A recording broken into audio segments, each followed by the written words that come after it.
नमस्कार, मैं हूं जोगविंदर पटियाल। छोटी आवाज के बड़े मंच पर आपका स्वागत है। आप देख रहे हैं एबीपी न्यूज और अब वक्त है पब्लिक इंटरेस्ट का। आज का पहला परीक्षण नीट पर आए सुप्रीम फैसले का होगा।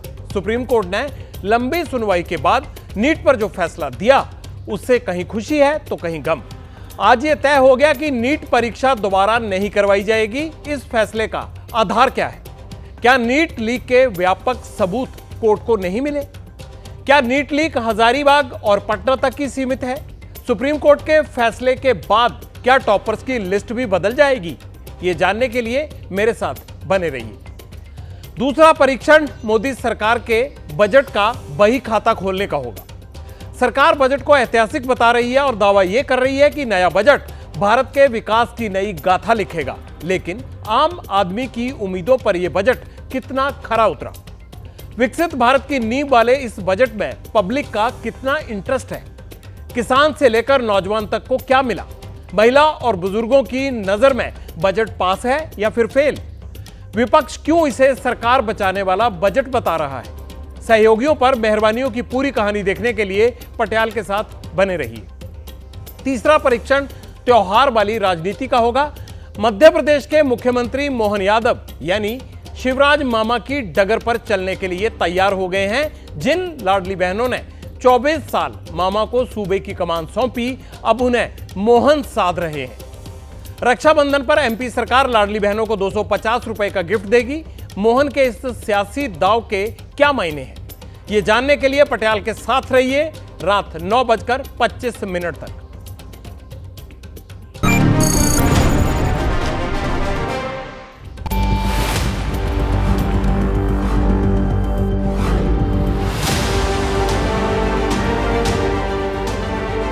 सुप्रीम कोर्ट का वो वक्तव्य याद आ रहा है जो उन्होंने हमेशा कहा था कि अगर 0.01% भी सेंसिटिव कॉम्प्रोमाइज हुई होगी तो हम लोग रीनीट कराएंगे। मुझे आज बहुत दुख हो रहा है। ये कह रहा है कि छोटी चोरी हुई है, बड़ी चोरी नहीं हुई है। अगर एक छोटा सा गुनाह होगा तो उसकी सजा नहीं मिली जाएगी। अच्छा खासा क्वेश्चन मार्क मिल गया हम लोगों को कि आगे क्या, मतलब एम्स में वो लोग बैठेंगे जो उसको डिजर्व ही नहीं करते। एक आखिरी आशा का किरण सुप्रीम कोर्ट था। अगर वो किरण भी हमें कोई दिशा नहीं दे रहा है तो हम कहाँ जाएंगे?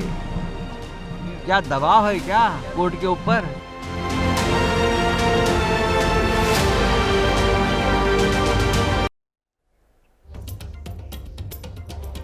पटियाल पिछले 41 दिन से लड़ रहा है। नीट पर सुप्रीम कोर्ट में 5 बार सुनवाई हुई और हर बार पटियाल ने आपको सबसे आगे रखा इस खबर के मामले में। सुप्रीम कोर्ट ने आज यह साफ कर दिया कि नीट एग्जाम दोबारा नहीं होगा। कोर्ट ने अपने फैसले में क्या कहा? नीट में व्यापक गड़बड़ी नहीं हुई है, यानी पूरे देश के स्तर पर गड़बड़ी नहीं हुई एग्जाम में। दोबारा नीट कराने से पढ़ाई का सेशन गड़बड़ा जाएगा। 20 लाख से ज्यादा छात्र इससे प्रभावित होंगे। चीफ जस्टिस ने कहा नीट की परीक्षा दोबारा करवाना न्यायोचित नहीं होगा। सुप्रीम कोर्ट ने यह माना कि हजारीबाग में पटना से लेकर हजारीबाग तक पेपर लीक हुआ और जो हजारीबाग में पेपर लीक हुआ उससे पटना तक पहुंचाया भी गया। लेकिन चीफ जस्टिस ने यह बताया कि सीबीआई की जांच में अभी तक 155 कैंडिडेट्स के पेपर लीक से फायदा उठाने की बात सामने आई है। सीबीआई की जांच अभी अधूरी है। सुप्रीम कोर्ट ने मद्रास आईआईटी की रिपोर्ट को भी सही नहीं माना। चीफ जस्टिस ऑफ इंडिया ने कहा अभी तक जो भी सबूत सामने आए हैं उससे यह निष्कर्ष निकाला जाता है कि परीक्षा की पवित्रता पूरी तरह खंडित नहीं हुई। पिछले 3 साल से जो आंकड़े सामने आए हैं या जो आंकड़े उन्होंने चेक किए हैं उसमें भी एग्जाम में देशव्यापी गड़बड़ी नहीं हुई। मैं इसीलिए सुप्रीम कोर्ट का आभार प्रकट करता हूं। पिछले कई दिनों से लगभग 2-2.5 महीने से सरकार की पक्ष जो रखा जा रहा था इसमें कोई लार्ज स्केल ब्रीच नहीं हुई है। आज माननीय सर्वोच्च न्यायालय ने उसको सही ठहराया है। सुप्रीम कोर्ट में फिजिक्स के एक सवाल के 2 ऑप्शन सही होने को लेकर भी खूब बहस हुई। इसके लिए कल आईआईटी दिल्ली के 3 एक्सपर्ट की कमेटी बनाई गई थी। क्या आईआईटी दिल्ली की रिपोर्ट में फिजिक्स के विवादित सवाल का सही जवाब मिल गया? क्या विवादित सवाल पर कैंडिडेट एनटीए और सुप्रीम कोर्ट का जो कंफ्यूजन था वो दूर हो गया? क्या आईआईटी दिल्ली की रिपोर्ट के बाद अब नीट टॉपर्स की संख्या भी घट जाएगी? इन सवालों का जवाब पटियाल आपको देगा। पहले सुप्रीम कोर्ट में हुई सुनवाई के बड़े पॉइंट्स जान लीजिए। सुप्रीम कोर्ट में पेपर लीक और फिजिक्स के सवाल को लेकर और रीनीट के एग्जाम को लेकर तमाम तरह के जो सारे मुद्दे थे उन पर बहस हुई और पेपर का गलत डिस्ट्रीब्यूशन हुआ, यह बात पर भी खूब बहस हुई। एनटीए यानी नेशनल टेस्टिंग एजेंसी की ओर से सॉलिसिटर जनरल तुषार मेहता ने कोर्ट के सामने आज फिर यह कबूल किया कि हजारीबाग के ओएसएस स्कूल से नीट का पेपर चोरी हुआ था। ओएसएस स्कूल में 5 मई को सुबह 7:53 पर कंट्रोल रूम में 2 बॉक्स सीसीटीवी कैमरे में दिखाई दे रहे हैं। यह फुटेज चेक करने के बाद पता चला। लेकिन एग्जाम से पहले क्वेश्चन पेपर बांटने के लिए जब ये बॉक्स दोबारा खोले जाने थे तो ये अपनी जगह पर नहीं थे। यह भी सीसीटीवी फुटेज से खुलासा हुआ। लेकिन लोकेशन इनकी बदल गई। वो कैसे बदली? 8:02 से लेकर 9:20 के बीच पेपर चोरी हुआ। यह सब कुछ सुप्रीम कोर्ट में बताया गया। सॉलिसिटर जनरल ने कोर्ट को यह बताया कि हजारीबाग के ओएसएस स्कूल के जिस कमरे में क्वेश्चन पेपर रखे गए थे उस रूम में स्कूल का कर्मचारी पंकज घुसा। उसने ट्रंक से पेपर निकाला, प्लास्टिक का कवर खोला और पेपर का फोटो खींच लिया। फोटो खींचने के बाद क्वेश्चन पेपर को दोबारा प्लास्टिक कवर में पैक कर दिया गया। पैकिंग के लिए प्लास्टिक को गर्म करके दोबारा सील कर दिया गया। इसके बाद हजारीबाग में दूसरी जगह बैठे 8 सॉल्वर्स को पेपर दिया गया। सॉल्वर्स ने पेपर 25-25 क्वेश्चन करके सॉल्व किया और सॉल्व पेपर व्हाट्सएप के जरिए पटना भेज दिया गया। पटना में पेपर का प्रिंट निकालकर कैंडिडेट्स को रटवाया गया और फिर इस कागज को भी जला दिया गया। सुप्रीम कोर्ट ने यह पूछा कि इन्विजिलेटर कहां थे? अगर आप किसी भी जले हुए प्लास्टिक को दोबारा से सील करेंगे तो उस पर निशान होंगे। ऐसा सिर्फ एक सेंटर पर एक छोटी सी जगह पर ही क्यों हुआ? ह्यूमन नेचर हमेशा ऐसा होता है जो ज्यादा से ज्यादा फायदा उठाना चाहता है। सॉलिसिटर जनरल ने कहा पेपर सिर्फ उन्हीं लोगों को देने का प्लान था जिनसे डील हुई थी, यानी माफिया की डील हुई थी। पेपर लीक की जिस थ्योरी को करीब 1.5 महीने से एनटीए नकार रहा था, अब एनटीए के झूठ की सारी परतें एक एक कर कोर्ट के सामने खुल गई। पेपर हजारीबाग से लीक हुआ था, यह स्पष्ट हो गया, लेकिन जो मांग लाखों बच्चों ने रखी थी या जो बच्चे अब भी कर रहे हैं वो पूरी नहीं हुई, यानी रीनीट नहीं होगा। सॉलिसिटर जनरल ने यह कहा कि पेपर लीक व्यापक नहीं है। 155 से ज्यादा लोगों को इसका फायदा नहीं मिला। लीक हजारीबाग के 2 और पटना के 1 सेंटर तक सीमित है। लीक से फायदा लेने वाले 32 छात्रों की पहचान कर ली गई है। याचिकाकर्ता के वकील ने कोर्ट से यह कहा अगर पेपर लीक होने से 1000 लोगों को भी फायदा हुआ है तो भी री एग्जाम होना चाहिए। अगर हम नीट के एक पेशेंट की तरह मान लें कि वो एक मरीज है तो उसे मल्टीपल ऑर्गन फेलियर हुआ है और उसमें जान नहीं बच पाई है उसकी। ये एक उदाहरण दिया गया। सुनवाई के दौरान चीफ जस्टिस ने यह साफ कर दिया कि पेपर लीक के ठोस सबूत के बिना री एग्जाम का फैसला नहीं दे सकते हैं। चीफ जस्टिस ऑफ इंडिया ने कहा हो सकता है सीबीआई जांच के बाद पूरी तस्वीर बदल जाए। कोर्ट का जो भी फैसला है हम उसका सम्मान करते हैं, लेकिन हाँ कुछ पहलू ऐसे थे जो उन्होंने छुए नहीं, कुछ चीज़ें ऐसी थी जो वो नहीं उनके संज्ञान में उन्होंने लिया। कोर्ट ने ये बोला कि भाई 20 लाख बच्चों का भविष्य ज़्यादा इम्पोर्टेंट है और इसलिए हम ये दोबारा एग्ज़ाम नहीं कराना चाहते। सुप्रीम कोर्ट ने कहा है कि क्योंकि इन्वेस्टिगेशन अभी पेंडिंग है सीबीआई के सामने, इसीलिए वो कोई भी रीनीट का डिसीजन नहीं ले रहे हैं, बिकॉज उसके बहुत सारे कॉन्सिक्वेंसेस भी होंगे। हमने बोला था बहुत सारे लोग ईडब्ल्यूएस कैटेगरी से हैं ना, उनको ट्रैवल करके एक सेंटर से दूसरे सेंटर जाना, there is an examination fees also, वो फीस देना, तो वो सारे मुद्दों को देखते हुए फिर से रीनीट बहुत हार्मफुल भी है। अब फिजिक्स के विवादित सवाल पर दिल्ली आईआईटी की रिपोर्ट का परीक्षण होगा। दरअसल नीट की परीक्षा में एटम को लेकर एक सवाल पूछा गया था। इस सवाल के जवाब की वजह से 44 कैंडिडेट के नीट टॉप कर गए, यानी उन्होंने एग्जाम में टॉप किया। एनटीए ने कल ही कोर्ट को यह बताया था कि सवाल के जवाब में पुरानी एनसीईआरटी की किताब के हिसाब से 4,20,774 कैंडिडेट्स ने ऑप्शन 2 को चुना था। तो वहीं 9,28,379 कैंडिडेट्स ने ऑप्शन 4 को चुना था। एनटीए के मुताबिक ऑप्शन 4 एनसीईआरटी की नई किताब के हिसाब से सही था। विवादित सवाल पर सुप्रीम कोर्ट तो कोर्ट के लिए एक उन्होंने दिल्ली आईआईटी की राय मांगी और इसके लिए दिल्ली आईआईटी ने 3 सदस्यीय कमेटी बनाई, जिसमें प्रोफेसर प्रदीप्ता घोष, प्रोफेसर आदित्य नारायण अग्निहोत्री और प्रोफेसर संकल्पा घोष को शामिल किया गया। दिल्ली आईआईटी ने ऑप्शन 4 को सही जवाब माना, ऑप्शन 2 को नहीं। दिल्ली आईआईटी की रिपोर्ट के आधार पर सुप्रीम कोर्ट ने एनटीए को ऑप्शन 4 के आधार पर दोबारा रिजल्ट जारी करने के लिए कहा है। सुप्रीम कोर्ट के फैसले का मतलब यह है कि अब टॉपर्स की लिस्ट छोटी हो जाएगी, यानी अब उनकी संख्या 61 नहीं रहेगी, क्योंकि 61 में से 44 टॉपर ऐसे हैं जिन्होंने दोनों ऑप्शन सही होने की सूरत में पूरे अंक हासिल किए थे। अब टॉपर्स की संख्या सिर्फ 17 रह जाएगी। बोनस मार्क्स कटने के बाद एनटीए जल्द ही नया रिजल्ट जारी करेगा, जिसके बाद नीट काउंसलिंग शुरू हो जाएगी।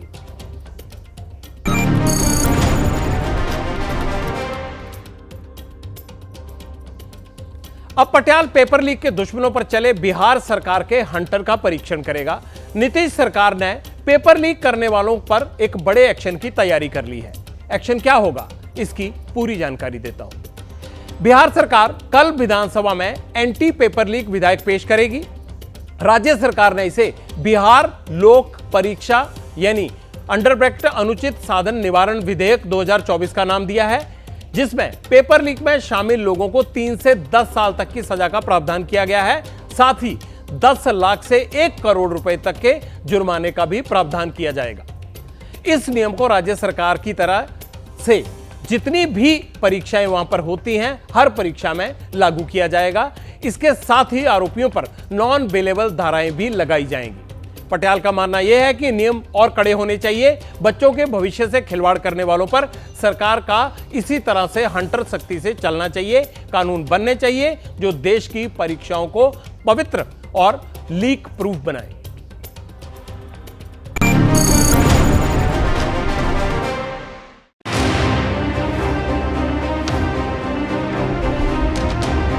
Honorable Speaker, I present the budget for 24-25. ये बजट समाज के हर वर्ग को शक्ति देने वाला बजट है। ये भारत के विकसित भारत होने के मार्ग को और मजबूत करेगा। उम्मीद है तो ये थी इनकम टैक्स स्लैब में कुछ ड्रास्टिक चेंज होने की उम्मीद थी, लेकिन वो हुई नहीं है। कहने को आम बजट, पर आम जनता के लिए कुछ नहीं, कुछ खास तो दिया नहीं इन्होंने। हमें थोड़ी और ज्यादा उम्मीदें थी। ये ओवरऑल विकसित भारत को बनाने के लिए बजट पूरी तरह से निराशाजनक है। कुल मिलाकर जो बजट विकास उन्मुखी है और रोजगार भी सृजित करेगा। देश के लिए एक संतुलित बजट है।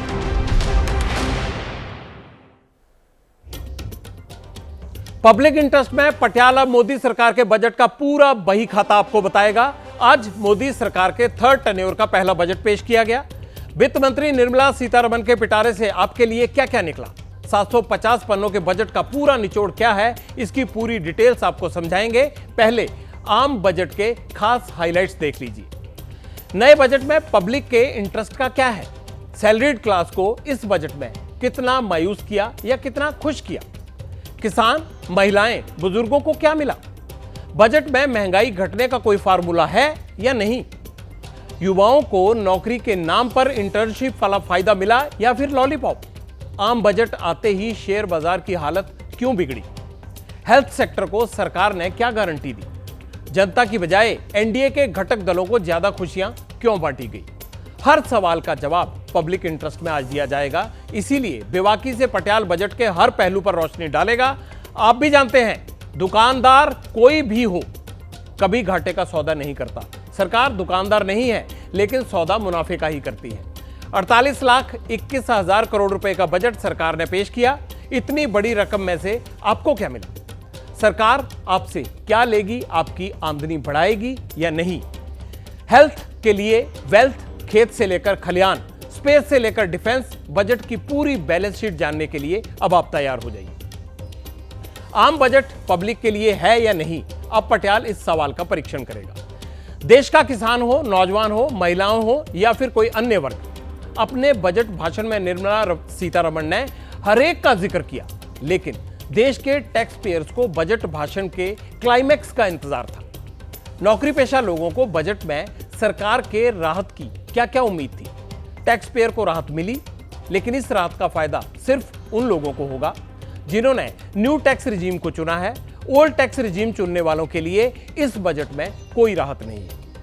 इन्हीं से शुरुआत कर लेते हैं। इसका आपको विस्तार से बता देते हैं कि मोदी सरकार ने न्यू टैक्स रिजीम के टैक्स स्लैब में बदलाव किया है।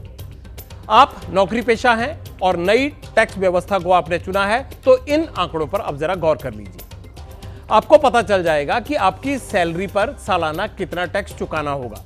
हमने इसे बड़ी आसान भाषा से तैयार किया है। अगर आपकी सैलरी 25,000 रुपए महीना है तो आपको कोई टैक्स नहीं देना होगा।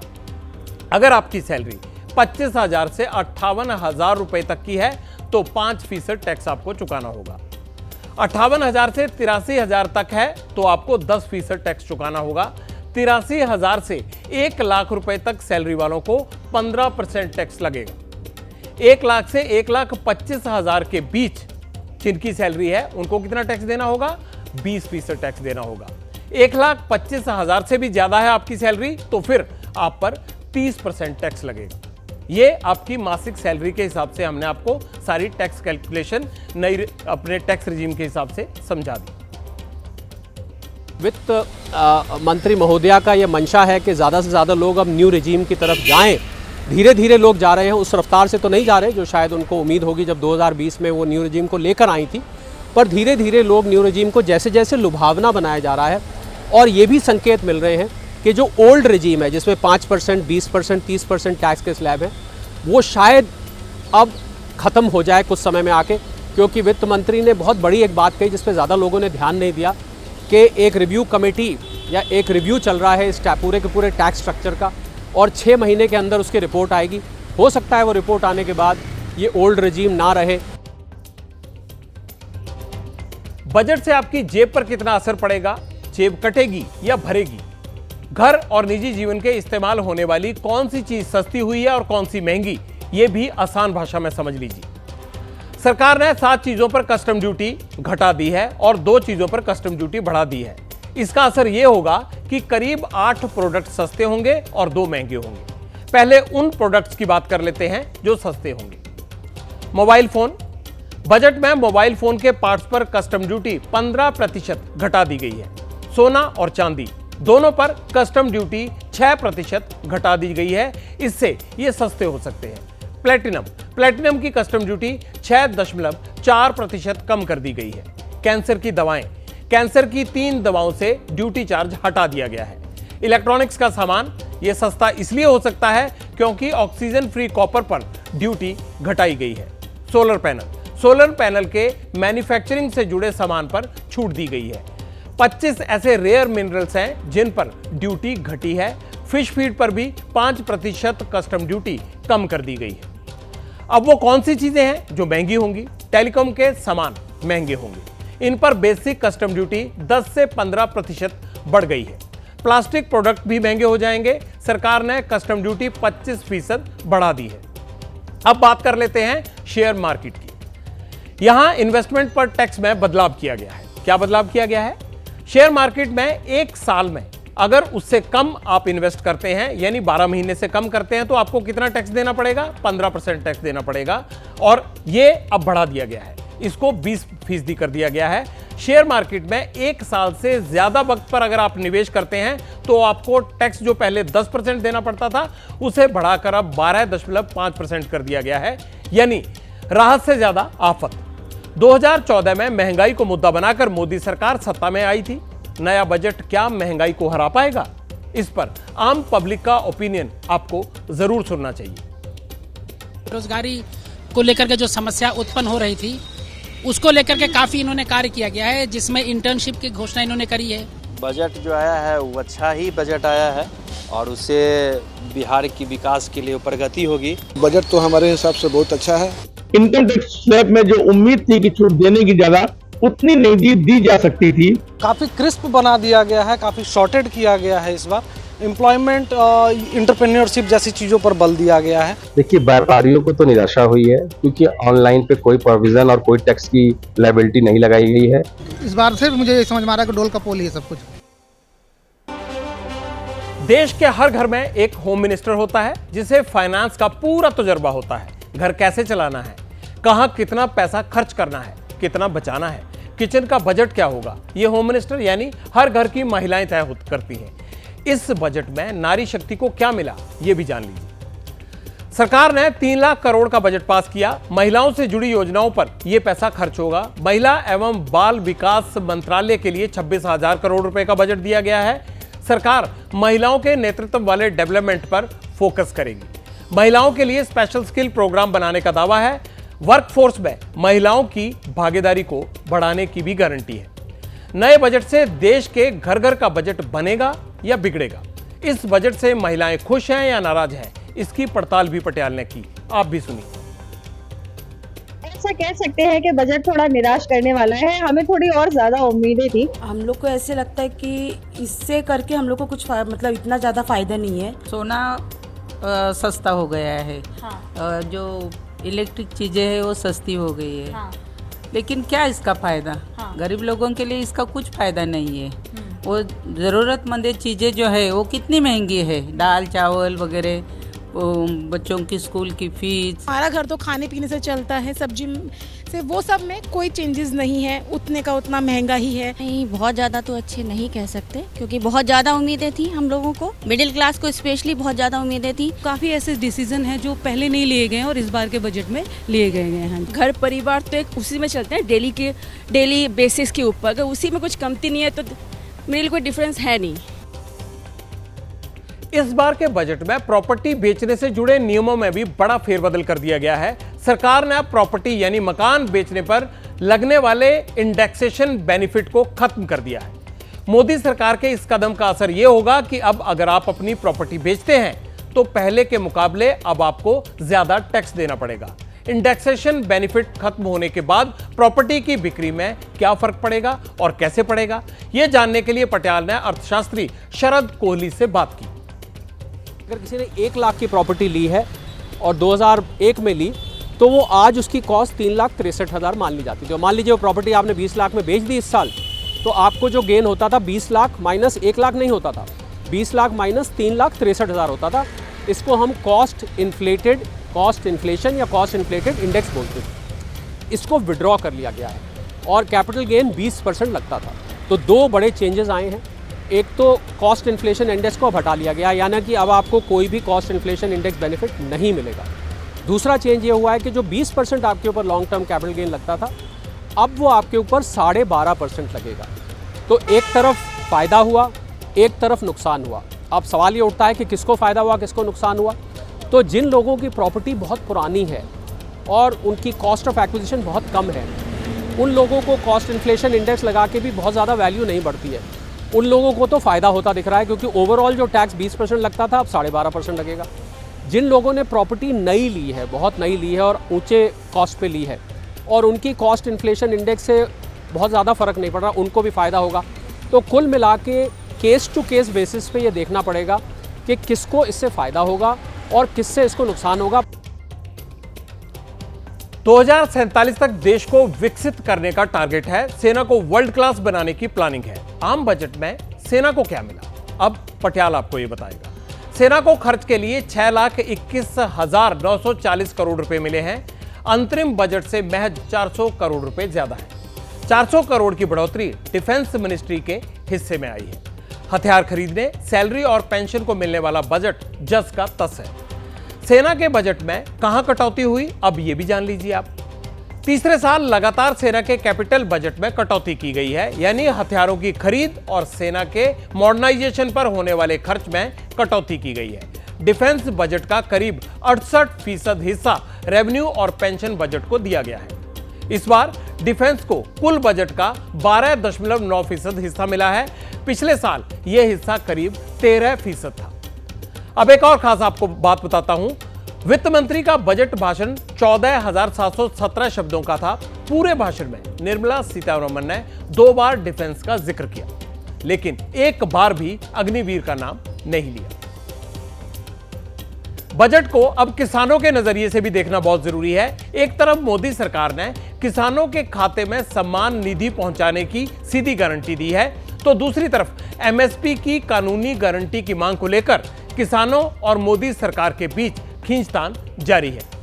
ऐसा लगता है कि इसी खाई को पाटने के लिए मोदी सरकार ने किसानों को खुश करने की भरपूर कोशिश की है। बजट में कृषि क्षेत्र के लिए 1,52,000 करोड़ रुपए का प्रावधान किया गया है। देश के 5 और राज्यों में किसान क्रेडिट कार्ड जारी किए जाएंगे। इसके अलावा सरकार सब्जियों की सप्लाई चेन को मजबूत करने, दलहन और तिलहन खेती में किसानों को आत्मनिर्भर बनाने के अलावा 1 करोड़ किसानों को ऑर्गेनिक फार्मिंग के साथ जोड़ेगी। 32 फसलों की 109 नई किस्में लाने का भी ऐलान किया गया है। ये ऐसी फसलें होंगी जिन्हें मौसम के नुकसान से बचाया जा सकेगा, लेकिन किसान नेता बजट से खुश नहीं है। ऐसा क्यों है, आप भी सुन लीजिए।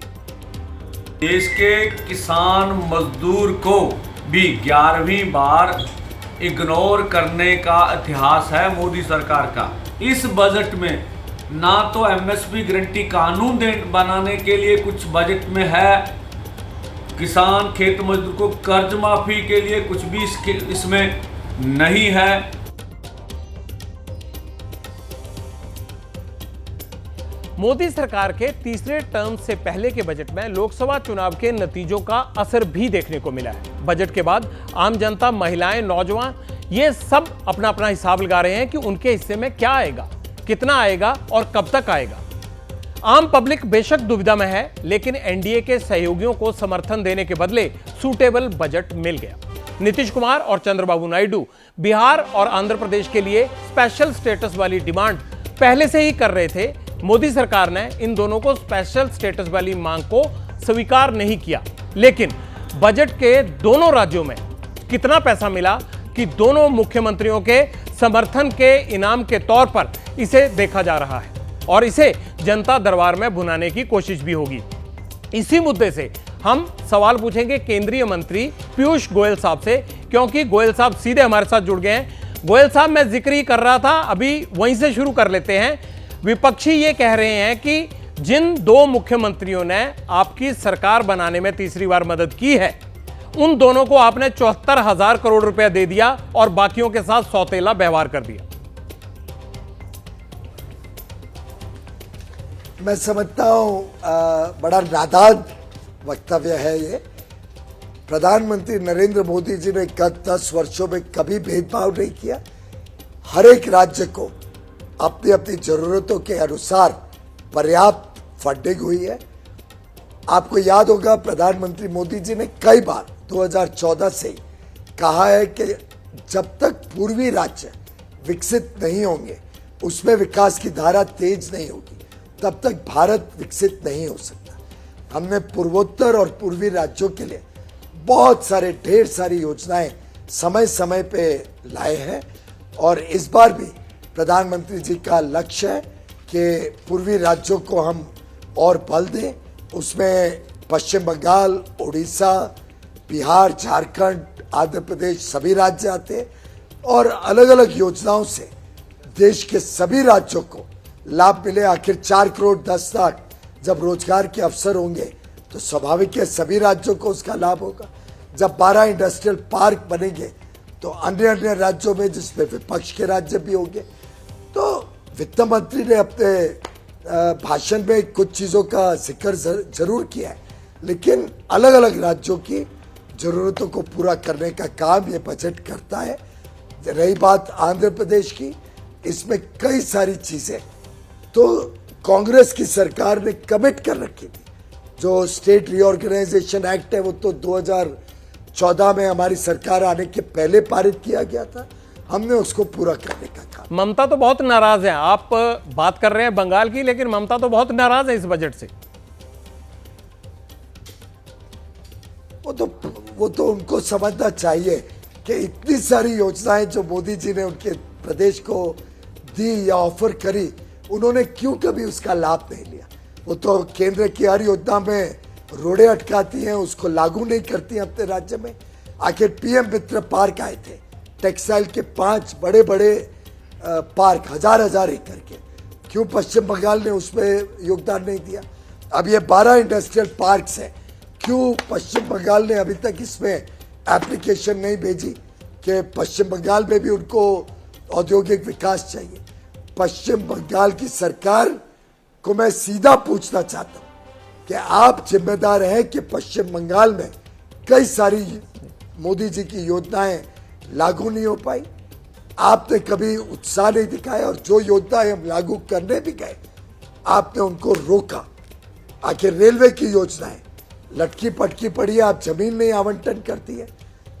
गोयल साहब, आखिरी सवाल पूछना चाह रहा हूं आपसे। पश्चिम बंगाल की सरकार पूरी तरीके से जिम्मेदार।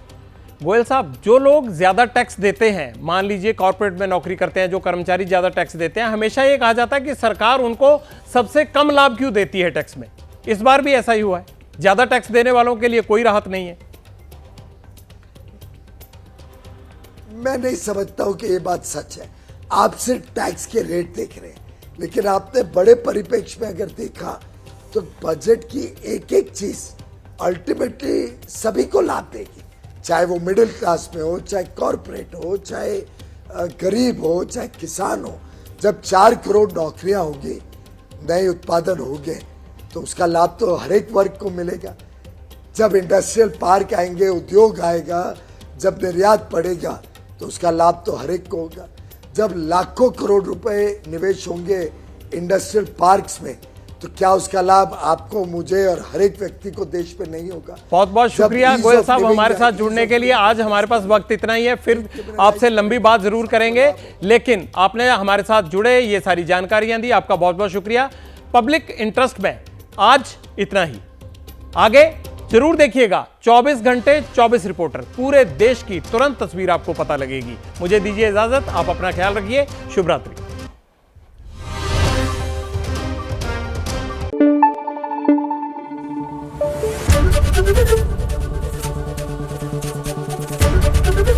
एबीपी न्यूज आपको रखे आगे।